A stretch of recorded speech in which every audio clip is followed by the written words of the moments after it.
it's Holly, and today we're going to talk about Spanglish. What is Spanglish exactly? Well, it's a mixed form of communication for a group of people with a mixed identity. Many Hispanic immigrants in the United States feel that they're neither from here nor there. They, or maybe their parents or grandparents, came from one culture, one language, and adapted into a new culture and a new language. And instead of holding on to Spanish or adapting to English in its pure form, they've created their own language which heavily draws from both of the languages and both of the cultures which make up their identity. And I've got to admit, I didn't used to be the biggest fan of Spanglish. I thought it was kind of an abomination of both languages, but in the last couple of years, I've really developed an appreciation for it. I see it as not only a creative way to express oneself, but a true art form. Today we're going to delve into 6 different types of Spanglish that I have come up with on my own. There's one pie, I've decided to slice it in 6 pieces, so here we go. The first type of Spanglish is randomly using a word in the secondary language because you can't think of that word in the language you're actually speaking at the time. Now this could be from your mother tongue to your second language or from your second language to your mother tongue. It really doesn't matter. Let me give you a few examples. Él es un chavo súper awkward. He's a really awkward guy. Now the word awkward is special, and you guys may remember from the last video I uploaded that there's not really a concise way to describe everything that awkward entails in Spanish. And so obviously the brain is gonna go with that word because it's the best way to say what you're trying to say. And often this is the case. You can't find the exact word in the language you're speaking. La verdad se empezó a portar medio creepy conmigo. Yeah, the guy started to act kind of creepy with me. Again, another word that's pretty hard to define in Spanish. And by all means, this can go both ways. You may be speaking in English and the word just sounds better in Spanish. For example, I'm estrenando this dress. Estrenar is to break something in, to wear something for the first time, but it just sounds better in Spanish. Or how about this? My suegra has been texting me all morning. Suegra means mother-in-law, but it just doesn't have the same feeling. So this kind of Spanglish may arise out of necessity because you can't find the exact word in the language you're speaking, or out of sheer laziness. As a matter of fact, every language borrows from other languages, and as you guys know, languages evolve over time as they adapt these new words and sometimes even accept them as part of their lexicon. The second type of Spanglish is what I'm going to call mixing phrases arbitrarily, and this is one of the most common forms of Spanglish. It consists in separating your sentences into relatively coherent clauses and switching in and out of both languages at your leisure. I made some flashcards to help us out. So if we start off in English, the sentence says, "It's not fair. You told me you would give it to me." We want to make this Spanglish. We can flip the top and the bottom. No es justo. You told me que me lo ibas a regalar. Beautiful Spanglish. And we can also flip this around as well. It's not fair. Tú me dijiste you would give it to me. Lovely. Let's try another sentence. No estaba lista, so I hid in the back fingiendo que no estaba ahí. Or on the flip side, literally, I wasn't ready, so me escondí en la parte de atrás pretending I wasn't there. Now, if you'll notice, the word so is most likely going to be used no matter what. That's because it's a lot easier to say so than entonces. And obviously, Spanglish is all about convenience. What's easier? Where does my mind naturally go?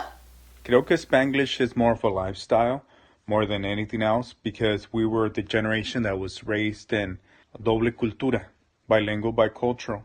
So in la casa, we had our parents speaking to us in Spanish, pero en la calle, we were with our friends. So eso es lo que nos hacía más a gusto, platicar with each other. So Spanglish is something natural, de que hablas con las personas que you know are going to be on the same vibe. The third type of Spanglish is what we call in Spanish calques, and calcar actually means to trace. Calques are translations of entire phrases from one language to another, and they sound really strange to someone who's not familiar with that second language. For example, in English we say at the end of the day. A calque of this would be al final del día, a literal translation of at the end of the day, but we all know that that's not what this literally means. It means after considering everything, and a more adequate adaptation if you're trying to speak Spanish would be a final de cuentas. But for Spanglish, al final del día is perfectly acceptable. How about this phrase, to call someone back? In Spanish, this would be devolver la llamada or llamar de regreso, but a calque of this phrase would be llamar para atrás. This doesn't make sense in Spanish. It sounds like calling backwards maybe, but for Spanglish, llamar para atrás is perfectly adequate. Or to run for president. If you literally translate this phrase, you can say correr para presidente. This doesn't really make sense in Spanish. You'd say something more similar to postularse a la presidencia o para la presidencia.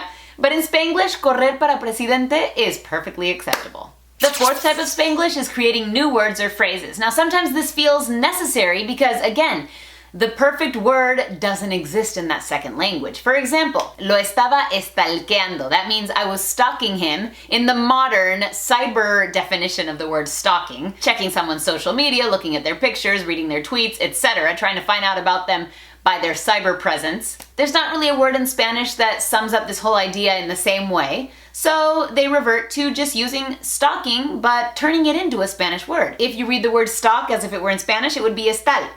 Then add the typical verb ending, and it's estalquear. Beautiful, isn't it? Other times when we create these words, it's totally unnecessary. A perfectly adequate word exists in the language we're speaking. We just don't have time to think about it. Let me show you guys an example with this audio from back in my radio days. ¿Cómo te llamas? Mi nombre es Juan Trujillo. Juan Trujillo, ¿qué estás haciendo? Mira, aquí ahorita vine a la marqueta y traía ¿cómo se llama? En la troca traía Y la troca la parqueaste, deja de adivinar. Sí, está parqueada, pero traigo el celular. Basically, this guy is telling me that he's in his truck outside of the market and he's parked. Now, the word for truck is camioneta, but he says troca. Estoy en mi troca. The word for market is mercado, but he says marqueta. Just takes that word market and adds an A at the end. Estoy afuera de la marqueta. And then I say, because I think it's so hilarious, let me guess. Parqueaste la troca.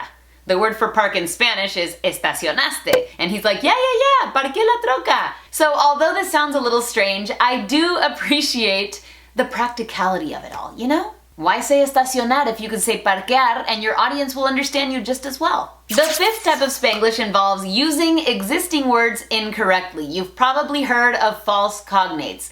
Words that you see in the new language that you're learning and you say, oh, I bet I know what that means. For example, carpeta. What do you guys think it means? Often, someone speaking Spanglish will say, mi perro se orinó en la carpeta. My dog peed on the...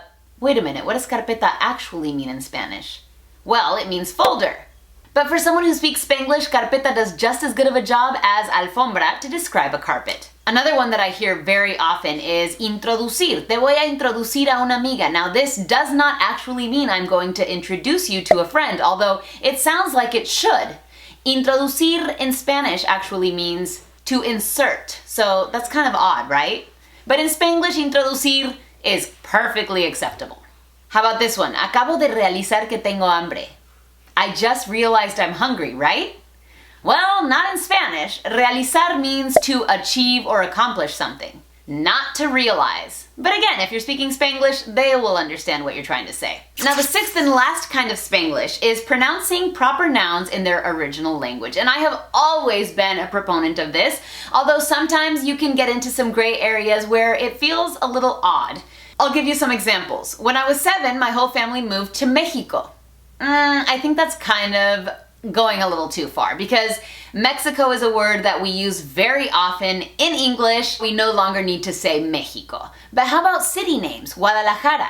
I would feel extremely strange saying, we went and visited Guadalajara last month.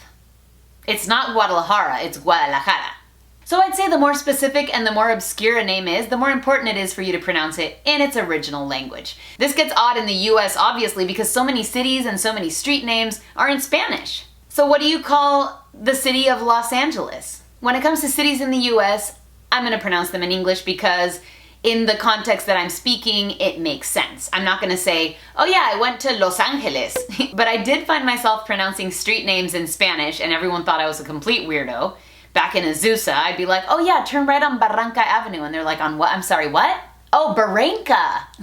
So again, it's a little bit of a gray area and it can go both ways. When you're speaking in English and need to mention a proper noun in Spanish, or when you're speaking Spanish and need to mention a proper noun in English. For example, when I tell people, yo nací en Charlotte, North Carolina, I do not say, yo nací en Charlotte, Carolina del Norte. It just sounds weird. Charlotte is Charlotte.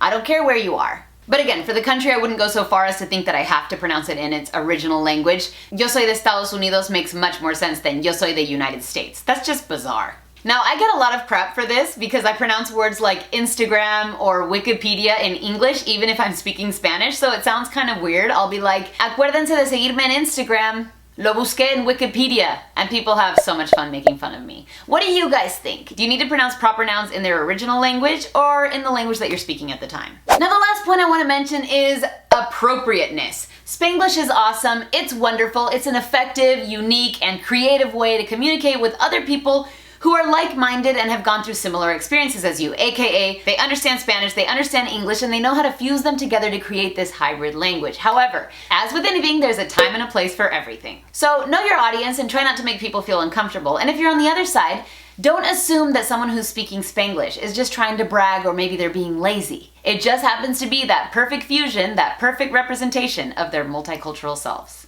Thank you guys so much for joining me. I hope you enjoyed this video and learned a thing or two. Don't forget, the Spanish version of this exact video will be up on my other channel, so subscribe! And I will see you guys very soon.